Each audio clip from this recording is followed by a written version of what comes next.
Hello, नमस्कार, जय हिंद, सत श्री अकाल। एक बार फिर से आप सबका स्वागत है आपके इस प्यारे इंजीनियर्स वाला प्लेटफॉर्म पर। आज जो वीडियो मैं आपके लिए लेकर आया हूं, ये उन सारे बच्चों के लिए है जो राजस्थान के लिए तैयार कर रहे हैं।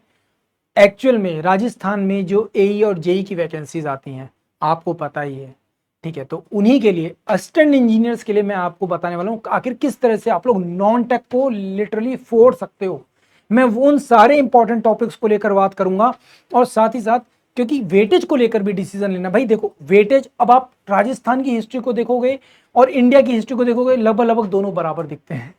राजस्थान का इतिहास बहुत ज्यादा बड़ा है, बहुत वर्सटाइल है, उसका आर्ट एंड कल्चर इतना ज्यादा रिच है, इतना ज्यादा रिच आर्ट एंड कल्चर है कि आप कहां कहां तक सीमाएं आप सोच भी नहीं सकते, ठीक है। तो इसीलिए मैं यहां पर आपको वो सारे बिंदु, वो सारे पॉइंट बताने वाला हूं जहां से आप बेहतरीन स्कोर कर सकते हैं। तो लेट्स स्टार्ट द वीडियो।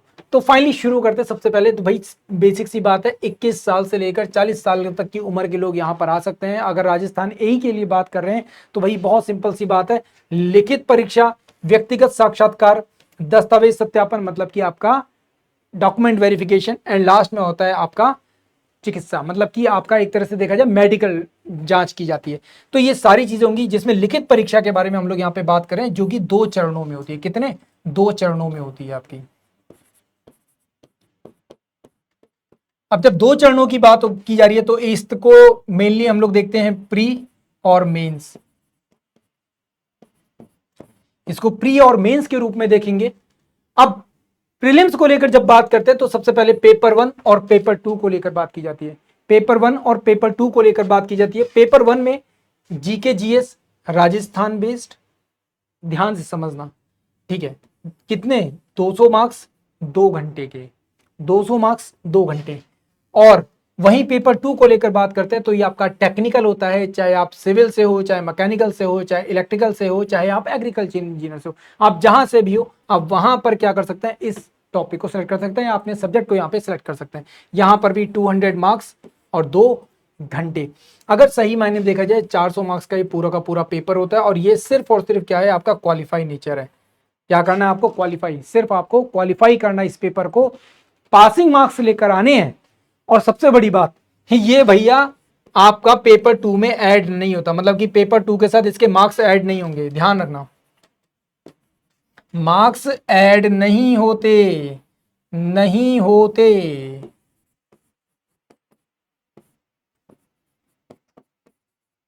मतलब फाइनल मेरिट जब बनेगी तो मार्क्स ऐड नहीं होंगे। फिर बात करते हैं मेंस को लेकर, जहां पर डे 1 एंड डे 2 2 दिन पेपर होता है, इसलिए मैंने डे 1 डे 2 लिखा है मेंस में। डे 1 की बात करते हैं तो सबसे पहले होता है आपका हिंदी का पेपर और दूसरा होता है आपका सोशल एस्पेक्ट्स ऑफ इंजीनियरिंग, ठीक है। सोशल एस्पेक्ट्स ऑफ इंजीनियरिंग ये 100 मार्क्स का होगा, ये भी 100 मार्क्स का होगा, 2-2 घंटे के पेपर है। और सबसे बड़ी बात भैया, इस पेपर को कंपलसरी पास करना जरूरी है। कंपलसरी पास करोगे, ये पास होगा तभी यहां पर पहुंच पाओगे। अगर यहां फेल कर गए तो यहां तक नहीं पहुंच सकते, यहां पास होने के बाद ही आप इधर जाओगे। मतलब इस पेपर को क्लियर करोगे, इनको क्लियर करोगे, तभी इनकी कॉपियां चेक होंगी। आप यहां पर फोड़ के आए हो, आप यहां पे पूरे के पूरे 400 के 400 नंबर करके आए हो, कोई फर्क नहीं पड़ेगा अगर आप यहां पे पास नहीं हुए तो।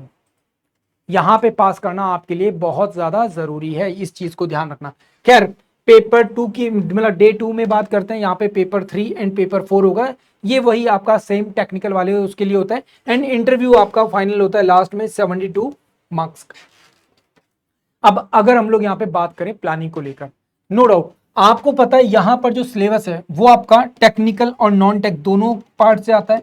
और दोनों ही पार्ट से जब बात की जा रही है तो नो डाउट यहाँ पे जो नॉन टेक वाला पार्ट है वो अपने आप में बहुत ज्यादा इंपॉर्टेंट है। तो नॉन टेक के लिए हम लोग आपके लिए हमेशा कुछ ना कुछ लेकर आते रहते हैं, हमेशा आपको पढ़ाते रहते हैं। और 100% है, आने वाले टाइम पर भी हम लोग राजस्थान वाले बच्चों के लिए बहुत सारे वीडियोस, बहुत सारी क्लासेस आपके लिए लेकर आएंगे। तब तक आप लोग चाहें तो मेरे टेलीग्राम ग्रुप पर कनेक्ट कर सकते हैं, वहां पर भी मैं बहुत सारी चीजें शेयर करता रहता हूं, करंट अफेयर से लेकर आपके GK, GS, history, geography, polity, economics, सब कुछ आपको वहां पर मिल जाता है। तो आपको काफी हद तक हेल्प मिल जाएगी। रही बात हम कैसे आपको हेल्प करते हैं या फिर आपको प्लानिंग करनी तो कैसे करनी है, भाई सीधी सी बात है, कम से कम आपको डेली के 2 से 3 घंटे अपने देने हैं। अब इस 2 से 3 घंटे में अगर आप लोग नॉर्मली, ज्यादातर बच्चे ऐसे होते हैं जिनका जो बेसिक जीके जीएस होता है वो कवर होता है ना, जो बेसिक जीके जीएस वाला पार्ट होता है वो कवर होता है, मेन जो फोकस करना होता है वो उनको राजस्थान के लिए करना होता है। किसके लिए करना होता है? राजस्थान वाले पार्ट के लिए करना होता है।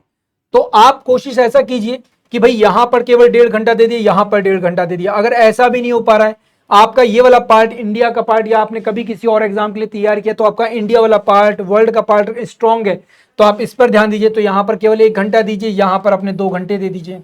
और सबसे बड़ी बात, राजस्थान के मैक्सिमम एग्जाम्स में क्वेश्चन रिपीट हो जाते हैं, 40% तक चांस होते हैं क्वेश्चन रिपीट होने के। तो इस चीज में तो हमको पता है कि भैया बुक उठाकर लगातार दबाकर प्रैक्टिस करनी है। लक्ष्य की बुक आती है, सबको पता है, उठाओ प्रैक्टिस लगानी शुरू कर दो, आराम से हो जाएगा। इसके अलावा किरण वाला भी बुक निकालता है, किरण की बुक ले लो पब्लिकेशन की, उससे भी काम बन जाएगा। विद लक्ष्य की बुक नो डाउट सफिशिएंट होती है।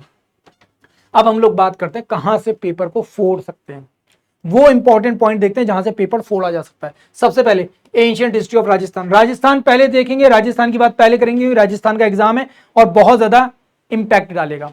ठीक, सबसे पहले एंशिएंट हिस्ट्री ऑफ राजस्थान, उसके बाद main source of Rajasthan history and Rajasthan की important dynasties, Gohil dynasty, Chauhan dynasty, Solanki branches, ये सारी की सारी चीजें आपसे पूछी जा सकती हैं। भाई राजपूतों का उदय कैसे हुआ, ठीक है, क्या बोलते हैं, सूर्यवंशी, चंद्रवंशी, अग्निवंशी राजपूत कौन कौन से होते हैं, ये सारी चीजें पूछी जाती हैं। ठीक है, कहां पर इनके एविडेंस मिलते हैं, माउंट आबू में वशिष्ठ ऋषि के यज्ञ से, तो वो सारी कहानियां, वो सारी की सारी ब्रांचेस आपको यहाँ पे पता होनी चाहिए। खैर, फिर उसके बाद आता है भक्ति and Sufi movement in Rajasthan. फिर यहाँ पे अब देखो, भक्ति एंड सूफी मूवमेंट बहुत इंपॉर्टेंट है, ठीक है, क्योंकि राजस्थान में बहुत सारे लोक देवता लोक देवियां हैं और बहुत सारे संतों ने भी जन्म लिया है, तो इसलिए आपसे ये वाला पार्ट बहुत इंपॉर्टेंट हो जाएगा। फिर kingdoms of Rajasthan and British जो एम्पायर थे उनके बीच में जो ट्रीटीज हुई थी वो पूछी जाती है। 1857 में जो राजस्थान वाला जो हम लोग देखते हैं कि भैया वहां पर जो रिवॉल्ट हुआ, अब राजस्थान में जो रिवॉल्ट हुआ है, राजस्थान में ध्यान से समझना, राजस्थान में जो रिवॉल्ट हुआ वो वैसे वाले रिवॉल्ट नहीं जैसे हम समझ रहे हैं, ये थोड़े से अलग है, ये थोड़े से क्या है, अलग है। क्यों? क्योंकि यहां पर ज्यादातर सैनिक विद्रोह देखने को मिले। राजस्थान में 6 जो छावनियां थी बड़ी बड़ी राजस्थान की, वहां पर विद्रोह हुए थे, मूल रूप से सैनिकों के द्वारा किए गए थे, हिंदुस्तानी सैनिकों के द्वारा, राजस्थानी सैनिकों के द्वारा, वही हमको देखने को मिलता है।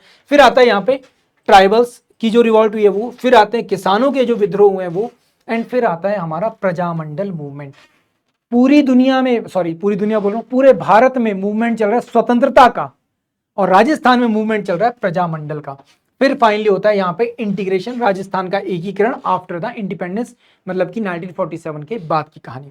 एंड महिलाओं का कंट्रीब्यूशन यहाँ पे बहुत महत्वपूर्ण है, आपसे ये कई बार पूछा जाता है, महिलाओं का पॉलिटिकल इम्पैक्ट क्या था, सोशल इम्पैक्ट क्या था, सामाजिक और राजनीतिक महत्व, तो ये बहुत महत्वपूर्ण। फिर राजस्थान का आर्ट एंड कल्चर देखा जाता है, तो इंपॉर्टेंट सेक्ट्स एंड संत, जितने भी इंपॉर्टेंट ऐसे संप्रदाय थे उनके बारे में पूछा जाता है, ठीक है, उनके संतों के बारे में पूछा जाता है। हमारे लोक देवतियां और लोक देवियां कौन कौन से, उनके बारे में पूछा जाता है भाई, ठीक है, चाहे गोगा जी हो, ठीक है, चाहे आप किसी और की बात कर लो, जितने भी लोक देवता हैं उन सब के बारे में पूछा जाएगा, ठीक है, जितनी भी लोक देवी हैं उनके बारे में पूछा जाएगा, है ना, चाहे करणी माता की बात कर लो, तो ये आपको याद करने पड़ेंगे, ठीक। खैर, यहाँ पे हम लोग बात करें फेस्टिवल्स, तो राजस्थान के जितने भी फेस्टिवल्स होते हैं, जितने भी फेयर होते हैं, मेले लगते हैं, त्योहार है, उन सब, जैसे अभी रिसेंटली आपने देखा होगा गणगौर उत्सव था, तो आपको पता है भगवान शिव और पार्वती से समर्पित है,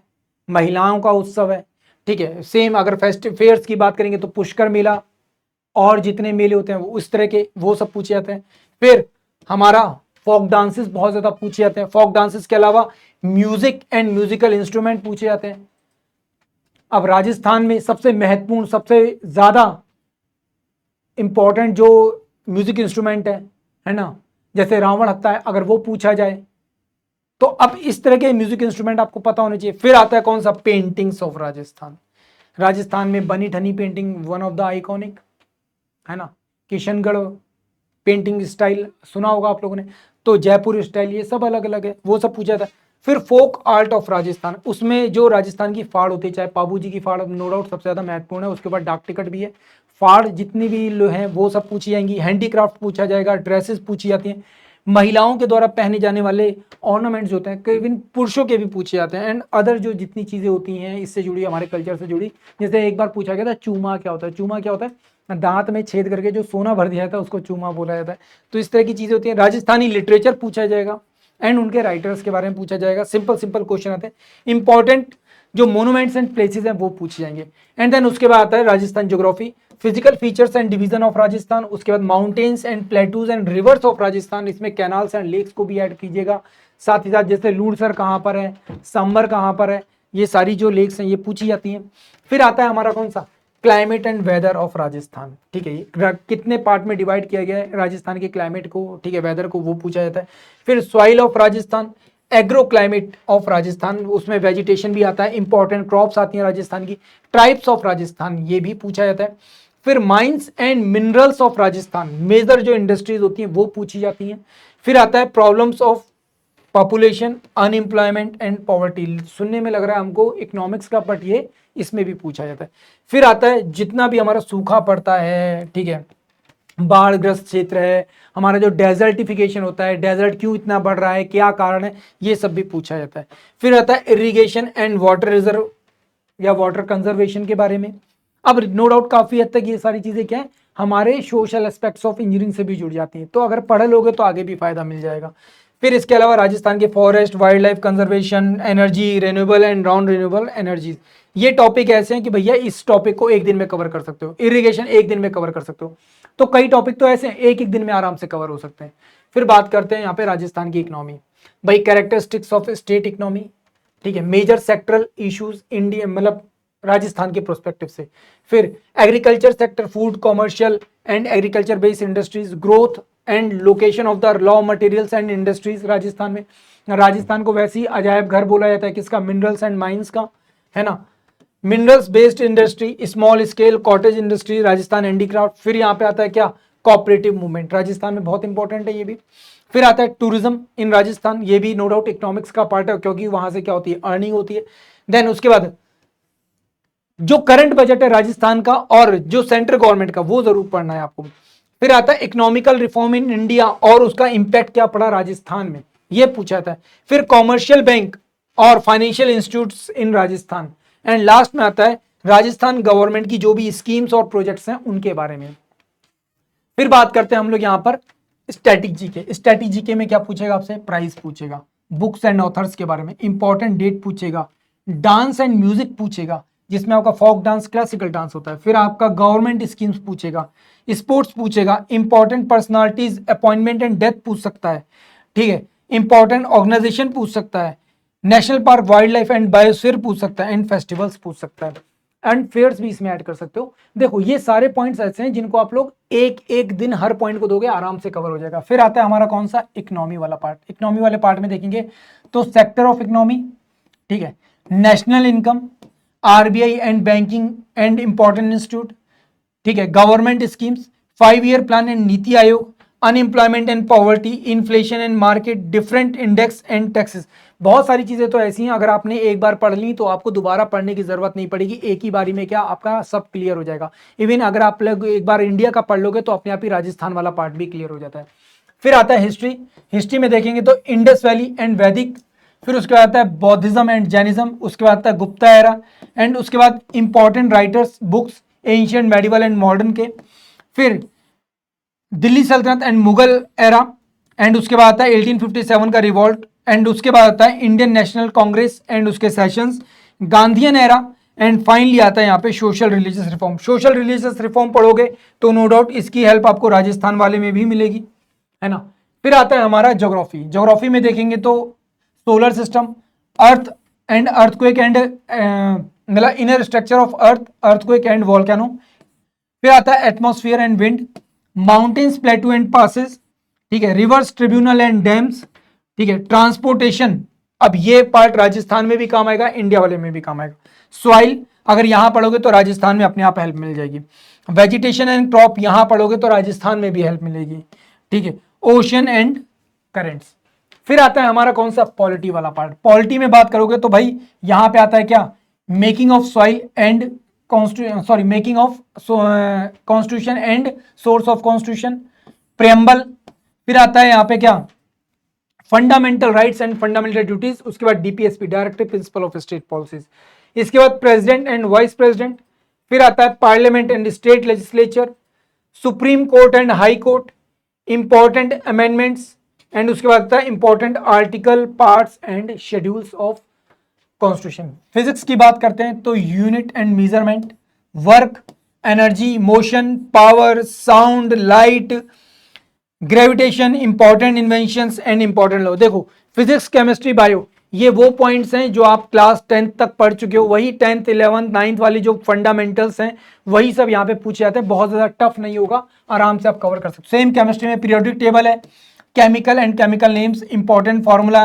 एसिड बेस, जो पीएच वैल्यूज पूछी जाती हैं वो सब, ठीक है, bonding reactions and their types, ठीक है, एटॉमिक स्ट्रक्चर एंड नंबर, ठीक है, chemistry of everyday metals and non metals, carbons and their compound, and last में आता है जितने gases, fuel, fertilisers and etcetera.